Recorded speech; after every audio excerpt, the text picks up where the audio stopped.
S central ಪಾಲಿಟಿಕ್ಸ್ನಲ್ಲಿ ಎರಡು ವಿವಿಧ ಮೈತ್ರಿಕೂಟಗಳಿರುವಂಥದ್ದು ನಮಗೆ ಗೊತ್ತೇ ಇದೆ. ಒಂದು NDA, ಇನ್ನೊಂದು INDA. INDAಯಲ್ಲಿರುವಂತಹ ಕೆಲ ಪ್ರಾದೇಶಿಕ ಪಕ್ಷಗಳು ಈಗ ಕಂಗಾಲಾಗಿ, ಯಾಕೆಂತಂದರೆ ಕಾಂಗ್ರೆಸ್ಸಿನ ಕೆಲ ನಡೆಯಿಂದ ಬೇಸತ್ತು ಈಗ NDA ಮೊರೆ ಹೋಗ್ತಾ ಇದೆ. ಅಂದರೆ ಮೋದಿ ಮೊರೆ ಹೋಗ್ತಾ ಇದೆ. ಈಗ ರೈಟ್ ನಾವು DMK ಪಕ್ಷಕ್ಕೂ ಕೂಡ ಅದೇ ಸ್ಥಿತಿಗತಿಗಳು ಬಂದಿದೆ. ಎಸ್, ಇನ್ನು ಅದಕ್ಕೆ ಸಂಬಂಧಪಟ್ಟಂತೆ ಒಂದಿಷ್ಟು ಬ್ರೇಕಿಂಗ್ಗಳಿದೆ. Let's check it out. ಆ ಬ್ರೇಕಿಂಗ್ ಏನು ಅನ್ನುವಂಥದ್ದು ನೋಡ್ಕೊಂಬರೋಣ. Let's breaking plate place. Yes, ದಿನೇ ದಿನೇ ಹೆಚ್ಚಾಗ್ತಿದ್ದಾರೆ ನರೇಂದ್ರ ಮೋದಿ ಅವರಿಗೆ ಫ್ರೆಂಡ್ಸ್. ನರೇಂದ್ರ ಮೋದಿ ಅವರಿಗೆ ಹೊಸ ಸ್ನೇಹಿತರು ಈಗ ಹೆಚ್ಚಾಗ್ತಾ ಇದ್ದಾರೆ. NDAಗೆ ಎಂಟ್ರಿ ಆಗ್ತಾ ಇದೆ ಹೊಸ ಗೆಳೆಯರ ಬಳಗ. ಮೋದಿ ಮೈತ್ರಿ ಬಳಗಕ್ಕೆ DMK NCP ಈಗ ಸೇರ್ಪಡೆ ಅನ್ನುವಂತಹ ವಿಚಾರ ಕೇಳಿ ಬರ್ತಾ ಇದೆ. NDA ವಿಸ್ತರಣೆಗೆ ಪ್ರಧಾನಿ ಮೋದಿ ಮಾಸ್ಟರ್ ಪ್ಲಾನ್ ಅನ್ನು ಮಾಡ್ಕೊಂಡಿದ್ದಾರೆ. 2 ಸಚಿವ ಸ್ಥಾನದ ಆಫರ್ ಕೊಟ್ರ ನರೇಂದ್ರ ಮೋದಿ ಅವರು ಸೇರ್ಪಡೆಯಾಗಲಿ ಅಂತ. ಯಾಕೆಂದ್ರೆ DMK NCP ಜೊತೆ ಹೊಸ ರಾಜಕೀಯ ತಂತ್ರಗಾರಿಕೆಯನ್ನು ಸ್ಟಾರ್ಟ್ ಮಾಡಿದಾರ. ಏನಿದು ಮೋದಿ ಜೊತೆ ಕೈ ಜೋಡಿಸೋದಕ್ಕೆ ದಕ್ಷಿಣದ ಲೆಕ್ಕಾಚಾರ ಅನ್ನುವಂತಹ ವಿಚಾರಗಳು ಕೂಡ ಈಗ ವ್ಯಕ್ತವಾಗ್ತಾ ಇದೆ. ದಿನೇ ದಿನೇ ನರೇಂದ್ರ ಮೋದಿ ಅವರಿಗೆ ಗೆಳೆಯರ ಬಳಗ ಜಾಸ್ತಿ ಆಗ್ತಾ ಇದೆ. ಯಾಕೆಂತಂದ್ರೆ ನಾನು ಆಗಲೇ ಹೇಳಿದೆ, NDAಯಲ್ಲೇ ಇರುವಂತಹ ಕೆಲ ರಾಜ್ಯದ ಪ್ರಾದೇಶಿಕ ಪಕ್ಷಗಳು ಕಾಂಗ್ರೆಸ್ ಪಕ್ಷದ ಕೆಲ ನಡೆಗೆ ಬೇಸತ್ತು NDA ಕಡೆ ಮುಖ ಮಾಡ್ತಾ ಇದೆ, NDA ಕಡೆ ವಾಲ್ತಾ ಇದೆ. ಯಾಕೆಂತಂದರೆ ತಮಿಳುನಾಡಲ್ಲಿ ಏನಾಯಿತು, ವಿಜಯ್ ದಳಪತಿ ಅವರು ಗೆದ್ದ ನಂತರ ಕಾಂಗ್ರೆಸ್ ಹೋಗಿ ವಿಜಯ್ ದಳಪತಿಗೆ ಶೇಕ್ ಹ್ಯಾಂಡ್ ಮಾಡಿ ಸ್ಟಾಲಿನ್ರವರನ್ನು ಮೂಲೆ ಗುಂಪು ಮಾಡಿಬಿಡ್ತು. ಅನೇಕ ವರ್ಷಗಳಿಂದ DMK ಪಕ್ಷ ಅಲ್ಲಿ ರೂಲ್ ಮಾಡ್ಕೊಂಡ್ಬಂದಿದೆ. ಸ್ಟಾಲಿನ್ ಅವರು ಮುಖ್ಯಮಂತ್ರಿಯಾಗಿ ಕೆಲಸ ನಿರ್ವಹಿಸಿದ್ದಾರೆ. ಆಗ ಸ್ಟಾಲಿನ್ ನಮಗೆ ಬೇಕಾಗಿತ್ತು.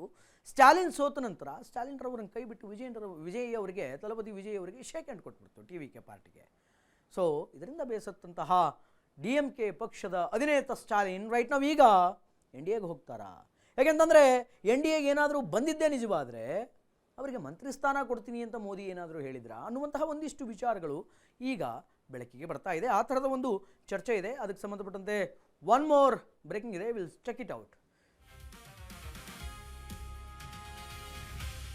ಎಸ್, ದಳಪತಿ ವಿಜಯ್ ಅಲೆಯಲ್ಲಿ ಏಕಾಂಗಿಯಾಗಿರುವಂತಹ DMK, ಕಾಂಗ್ರೆಸ್ ಎಡರಂಗದಿಂದಲೂ ಕೂಡ ದೂರವಾದಂತಹ DMK, ವಿಜಯ್ ಅಬ್ಬರ ಮೋದಿ ಮುಂದೆ ಮಂಡಿಯೂರಿತಾ ಈ DMK. ಯಾಕೆಂತಂದರೆ ವಿಜಯ್ ಅಬ್ಬರದ ಮುಂದೆ ಮಂಡಿ ಊರ್ಬಿಡ್ತಾ ಅಂತ. ಅಸ್ತಿತ್ವಕ್ಕಾಗಿ NDA ಜೊತೆ ಕೈ ಜೋಡಿಸಲು ಎಲ್ಲ ಸಿದ್ಧತೆಯನ್ನು ಮಾಡಿಕೊಳ್ತಾ ಇದ್ದೇನಾ? DMK 2 ಮಂತ್ರಿ ಸ್ಥಾನದ ಆಫರ್ ನೀಡಿದ್ರ ನರೇಂದ್ರ ಮೋದಿ ಅವರು. ಮತ್ತೊಂದೆಡೆ NCPಗೂ ಕೂಡ ಗಾಳ ಹಾಕಿದಂತಹ ನರೇಂದ್ರ ಮೋದಿ. ಶರದ್ ಪವಾರ್ ನೇತೃತ್ವದ NCPಗೂ ಕೂಡ ಆಫರ್ ಇದೆ ಮೋದಿಯಿಂದ ಅನ್ನುವಂತಹ ವಿಚಾರಗಳು ಬೆಳಕಿಗೆ ಬರ್ತಾ ಇದೆ. NCPಗೆ 1 ಮಂತ್ರಿ ಸ್ಥಾನದ ಆಫರನ್ನು ಕೊಡ್ತೀನಿ ಅಂತ ಮೋದಿ ಹೇಳಿದ್ರ. ಹಾಗೇನೂ ಇಲ್ಲ ಎಂತಿರುವಂತಹ ಪವರ್ ಮತ್ತು ಸುಪ್ರಿಯಾ ಸುಳೆ ಬೆಂಕಿ ಇಲ್ಲದೆ ಹೊಗೆಯಾಡುತ್ತಾ ಅಂತ ಎಲ್ಲ ಕಡೆಗೂ ಕೂಡ ಚರ್ಚೆ ಆಗ್ತಾ ಇದೆ. DMK ಸೆಳೆಯಲು ಖುದ್ದು ಅಖಾಡಕ್ಕಿಳಿದಂತಹ ಶರದ್ ಪವಾರ್ BJP ಮೈತ್ರಿಕೂಟಕ್ಕೆ ಸೇರ್ಪಡೆಗೊಳಿಸಲು ಷರತ್ತು ಅನ್ವಯ ಆಗಿದೆ. ಕೆಲ ಷರತ್ತುಗಳನ್ನು ಅನ್ವಯ ಮಾಡ್ಕೊಂಡಿದ್ದಾರೆ. 1 ಸಚಿವ ಸ್ಥಾನ NCPಗೆ, 2 ಸಚಿವ ಸ್ಥಾನ DMKಗೆ. ಆದರೆ ಗೊಂದಲದಲ್ಲಿ ಬಿದ್ದ DMK ನಾಯಕ ಸ್ಟಾಲಿನ್ ಸೇರ್ಪಡೆ ಓಕೆ, ಮಂತ್ರಿ ಸ್ಥಾನದ ಮೇಲೆ ಈಗ ಎಲ್ಲರ ಕಣ್ಣಿದೆ. 2 ಮಂತ್ರಿ ಸ್ಥಾನ ಕೊಡ್ತೀವಿ ಅಂತಂದರೆ ಅದಕ್ಕೆ ಸಿಕ್ಕಾಪಟ್ಟೆ DMK ಪಕ್ಷದಲ್ಲಿ ಪೈಪೋಟಿ ಆಗೋದಂತೂ ಒಬ್ಬರಲ್ಲ ಇಬ್ಬರಲ್ಲ. ರೇಸ್ನಲ್ಲಿ 7 ಜನ MPಗಳಿರ್ತಾರೆ. ಆ 7 ಜನ DMK MPಗಳ ಪೈಕಿ ನಾನಾಗ್ತೀನಿ ನೀನಾಗ್ತೀನಿ ಅಂತ ಪಟ್ಟು ಹಿಡಿಯುವಂತಹ ಸಂಸದರೇ ಜಾಸ್ತಿ. ಸೊ ಅದಕ್ಕೆ ಸ್ಟಾಲಿನ್ ತಲೆ ಕೆಡಿಸ್ಕೊಂಡಿದ್ದಾರೆ, ಯಾರನ್ನು ಮಂತ್ರಿ ಮಾಡಬೇಕು ಅಂತ. ಸ್ಟಾಲಿನ್ರವರಿಗೆ ಮುಂದಿನ ದಿನಗಳಲ್ಲಿ ಇದು ನಿಜವಾಗಿದ್ದರೆ ಕನ್ಫ್ಯೂಸ್ ಆಗುತ್ತೆ. ಹೀಗಾಗಿ ಕನಿಷ್ಠ 4 ಸ್ಥಾನವಾದರೂ ಬೇಕು ಅಂತ DMK ಕೇಳ್ತಾ ಇದೆ. ಕೇಳಿರೋದೇ ಮೊದಲು 2 ಸ್ಥಾನ, ಆದರೆ ಈಗ 7 ಜನ ಇದ್ದಾರಂತೆ DMKಯಲ್ಲಿ ಸಂಸದರು. ಆ 7 ಜನರ ಪೈಕಿ ಯಾರನ್ನು ಮಾಡಬೇಕು ಮಂತ್ರಿಯನ್ನಾಗಿ? ಆದ್ದರಿಂದ 2 ಅಂದರೆ ನಮಗೆ ಕಡಿಮೆ ಆಗುತ್ತೆ, ನಮಗೆ 4 ಬೇಕು ಅಂತ ಕೇಳಿದಾರಂತೆ. ಮತ್ತು NCPಗೂ ಕೂಡ ಗಾಳ ಹಾಕಿದ್ದಾರೆ ಮೋದಿ ಶರದ್ ಪವಾರಿಗೆ ಅಂತ, 1 ಮಂತ್ರಿ ಸ್ಥಾನ ಕೊಡ್ತೀನಿ ಅಂತ. ಶರದ್ ಪವಾರ್ ಏನೋ ಈಸಿಯಾಗಿ ಕೈ ಜೋಡಿಸ್ಬಿಡ್ತಾರೆ ಮೋದಿ ಅವ್ರ ಜೊತೆಗೆ, ಇಫ್ ಪಾಸಿಬಿಲಿಟಿ ಇದೆ ಅಂತ ಆದರೆ ಸ್ಟಾಲಿನ್ ಕೈ ಜೋಡಿಸ್ತಾರೆ ಅನ್ನುವಂಥದ್ದು ಸ್ವಲ್ಪ ಡೌಟೇ, ಒಗಟೆ. ಯಾಕೆ ಅಂತಂದರೆ ಸೈದ್ಧಾಂತಿಕ ನಿಲುವುಗಳು ಹೆಂಗಿದೆ ಸ್ವಾಮಿ, ಯಾವಾಗಲೂ ಕೂಡ DMK ಪಕ್ಷದ ಐಡಿಯಾಲಜಿ ಇದೆಯಲ್ಲ, ಫಿಲಾಸಫಿ ಇದೆಯಲ್ಲ, ಅದಷ್ಟು ಬೇಗ NDA ಜೊತೆ ಒಗ್ಗೂಡಲ್ಲ. ಆದರೆ ಪಕ್ಷದ ಅಸ್ತಿತ್ವವನ್ನು ಉಳಿಸ್ಕೊಳ್ಳೋಕ್ಕೆ ಬಂದರೂ ಬರಬಹುದು. ಆ್ಯಂಡ್ ಕೇಂದ್ರ ಮಂತ್ರಿಯಾಗಲು ಪೈಪೋಟಿಗೆ ಕನಿಮೋಳೆ, ಕರುಣಾನಿಧಿ, ರಾಜ್ಯಸಭಾ ಸದಸ್ಯರು ಅಂದರೆ ಯಾರ್ಯಾರಿದ್ದಾರೆ ಅನ್ನುವಂಥದ್ದನ್ನು ಸ್ವಲ್ಪ ಡೀಟೇಲ್ಡಾಗಿ ನಾವು ನೋಡ್ತಾ ಹೋಗೋಣ. ಕೇಂದ್ರ ಮಂತ್ರಿ ಆಗೋದಕ್ಕೆ ಪೈಪೋಟಿ ಅನ್ನುವಂಥದ್ದು ಹೆಂಗಿದೆ ಅನ್ನುವಂಥದ್ದನ್ನು ನಾವು ನೋಡ್ತಾ ಹೋಗೋಣ. ಅಂದರೆ DMK ಪಕ್ಷದಲ್ಲಿ ಯಾರ್ಯಾರು ಪೈಪೋಟಿಗಿದ್ದಾರೆ. ಕನಿಮೋಳಿ ಕರುಣಾನಿಧಿ ರಾಜ್ಯಸಭಾ ಸದಸ್ಯೆ, TR ಬಾಲು ಪೆರಂಬದೂರು, ಶ್ರೀ ಪೆರಂಬದೂರಿನ ಸಂಸದರಾಗಿರುವಂತಹ TR ಬಾಲು, ಆ್ಯಂಡ್ ದಯಾನಿಧಿ ಮಾರನ್ ಚೆನ್ನೈ ಕೇಂದ್ರದ ಸಂಸದ ದಯಾನಿಧಿ ಮಾರನ್, ತಿರುಚಿ ಶಿವ ರಾಜ್ಯಸಭಾ ಸದಸ್ಯರು, ಟಿ ಸುಮತಿ ಚೆನ್ನೈ ದಕ್ಷಿಣ, ಟಿ ಸುಮತಿ ಚೆನ್ನೈ ದಕ್ಷಿಣದಿಂದ, ಎ ರಾಜ ನೀಲಗಿರಿಸ್ ಸಂಸದರಾಗಿರುವಂತಹ ರಾಜ, ಪಿ ವಿಲ್ಲನ್ಸ್ ರಾಜ್ಯಸಭಾ ಸದಸ್ಯರು. ಎಸ್, ಇಷ್ಟು ಜನ ಈಗ ಸಂಸದರಾಗಿದ್ದಾರೆ. ಇವರು ಮಂತ್ರಿ ಸ್ಥಾನಕ್ಕೆ ಲಾಬಿಯನ್ನು ಮಾಡ್ತಾ ಇದ್ದಾರೆ ಎನ್ನುವಂತಹ ವಿಚಾರಗಳು ಕೂಡ ಈಗ ಬೆಳಕಿಗೆ ಬರ್ತಾ ಇದೆ.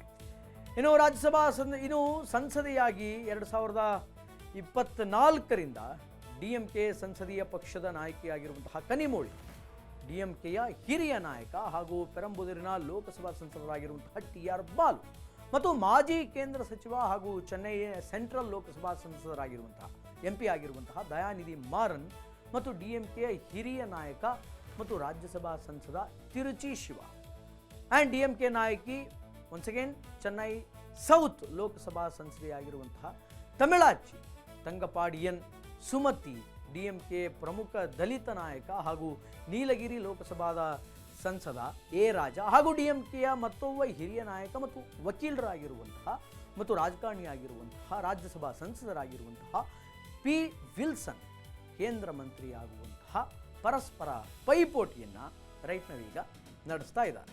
ಇಷ್ಟು ಜನರ ಪೈಕಿ ಪೈಪೋಟಿ ಅನ್ನುವಂಥದ್ದಿದೆ. ಬಟ್ DMK ಡಿಮ್ಯಾಂಡ್ ಮಾಡಿರೋದು 4 ಮಂತ್ರಿ ಸ್ಥಾನಗಳನ್ನಂತ ಹೇಳ್ತಾ ಇದ್ದಾರೆ. ನೋಡೋಣ 4 ಸ್ಥಾನಗಳನ್ನು ಕೊಡೋದಕ್ಕೆ ಮೋದಿ ರೆಡಿ ಇದ್ದಾರಾ ಗೊತ್ತಿಲ್ಲ. ಒನ್ ಮೋರ್ ಬ್ರೇಕಿಂಗ್ ಇದೆ, will check it out. One more breaking ಅನ್ನುವಂಥದ್ದನ್ನು ನೋಡ್ಕೊಂಬರೋಣ. DMK ಪಾಲಿಗೆ ಬಿಸಿ ತುಪ್ಪವಾದಂತಹ ಮೋದಿ ಆಫರ್. DMK ಪಾಲಿಗೆ ಬಿಸಿ ತುಪ್ಪ ಆಗಿದೆ ಮೋದಿ ಆಫರ್. 22 ಲೋಕಸಭಾ ಸದಸ್ಯರೊಂದಿಗೆ 3ನೇ ಅತಿ ದೊಡ್ಡ ಪಕ್ಷ ಆಯಿತು. ಆದರೂ ತಮಿಳುನಾಡಿನಲ್ಲಿ ಅತಂತ್ರವಾಗಿರುವಂತಹ DMKಯಿಂದ ಸನಾತನ RSS ವಿರುದ್ಧ ನಿರಂತರ ಕಹಳೆ ಅನ್ನುವಂಥದ್ದು ಇರುತ್ತೆ. BJP ಜೊತೆ ಸೇರಿದರೆ ಸೈದ್ಧಾಂತಿಕ ವಿರೋಧದ ಆರೋಪವೂ ಕೂಡ ಎದುರಿಸಬೇಕಾಗಿದೆ. ವಿಜಯ್ ಸರ್ಕಾರಕ್ಕೆ ಸುಲಭವಾಗಿ ಆಹಾರ ಆಗುವಂತಹ ಭೀತಿ ಇದೆ DMKಗೆ. ವಿಜಯ್ ವಿರುದ್ಧ ನೆಲೆ ಕಂಡುಕೊಳ್ಳಬೇಕಾದಂತಹ ಅನಿವಾರ್ಯತೆಯೂ ಕೂಡ ಈಗ DMKಗಿದೆ. ಸಿದ್ಧಾಂತದಿಂದ ದೂರವಾದರೆ ಚುನಾವಣೆಯಲ್ಲಿ ನೆಲಕಚ್ಚುವಂತಹ ಭೀತಿ. ಈ ಹಿಂದೆ ವಾಜಪೇಯಿ ಸರ್ಕಾರದ ಬೆಂಬಲಕ್ಕೆ ನಿಂತಿದ್ದಂತಹ DMK ಚುನಾವಣೆ ಹತ್ತಿರ ಬರ್ತಾ ಇದ್ದಂತೆ NDA ತೊರೆದು ಬಿಟ್ಟಿತ್ತು DMK ಪಕ್ಷ. ಈಗ NDA ಸೇರಿದರೆ ಮುಂದಾಗುವಂತಹ ಪರಿಣಾಮಗಳ ಬಗ್ಗೆ ಸ್ಟಾಲಿನ್ ಚಿಂತೆಯನ್ನು ಮಾಡ್ತಾ ಇದ್ದಾರೆ. ನಾನಾಗಲೇ ಹೇಳಿದೆ, ಸೈದ್ಧಾಂತಿಕ ನಿಲುವುಗಳು ಬಹಳ ವ್ಯತ್ಯಾಸವಾಗಿರುತ್ತೆ. ಯಾಕೆಂತಂದರೆ ನಿರಂತರವಾಗಿ RSSನ್ನು, ಸನಾತನ ಧರ್ಮವನ್ನು ಟಾರ್ಗೆಟ್ ಆಗಿಟ್ಟುಕೊಂಡು ಮಾತನಾಡ್ತಾ ಇರ್ತಾರೆ DMK ನಾಯಕರು ಮತ್ತು ಸ್ಟಾಲಿನ್ ಆಗಿರ್ಬೋದು, ಅವ್ರ ಮಗ ಆಗಿರ್ಬೋದು. ಬಟ್ ಈಗ ಸೈದ್ಧಾಂತಿಕ ನಿಲುವುಗಳ ವಿರೋಧ ಅನ್ನುವಂಥದ್ದಾಗುತ್ತೆ. ಒಂದು ವೇಳೆ ಹಾಗೇನಾದರೂ ಆಗಿಬಿಟ್ರೆ ಮುಂದಿನ ಎಲೆಕ್ಷನ್ಸ್ಗಳಲ್ಲಿ ಅದು ಎಫೆಕ್ಟ್ ಆಗುತ್ತೆ. ಯಾಕೆಂತಂದರೆ ಹಿಂದೆ NDA ಜೊತೆ ಜಾಯ್ನ್ ಆಗಿದ್ದರು ವಾಜಪೇಯಿ ಸರ್ಕಾರದಲ್ಲಿ. ಯಾವಾಗ ಎಲೆಕ್ಷನ್ಸ್ ಹತ್ತಿರ ಬಂತೋ ಆಗ NDAಯನ್ನು ಬಿಟ್ಟು ಮತ್ತೆ ಹೊರಗಡೆ ಹೋದರು. ಸೊ ಮುಂದಿನ ದಿನಗಳಲ್ಲಿ ಇದು ಬಿಸಿ ತುಪ್ಪ ಆಗುತ್ತೆ ಸ್ಟಾಲಿನ್ಗೆ ಅಂತ ಹೇಳಲಾಗ್ತಾ ಇದೆ.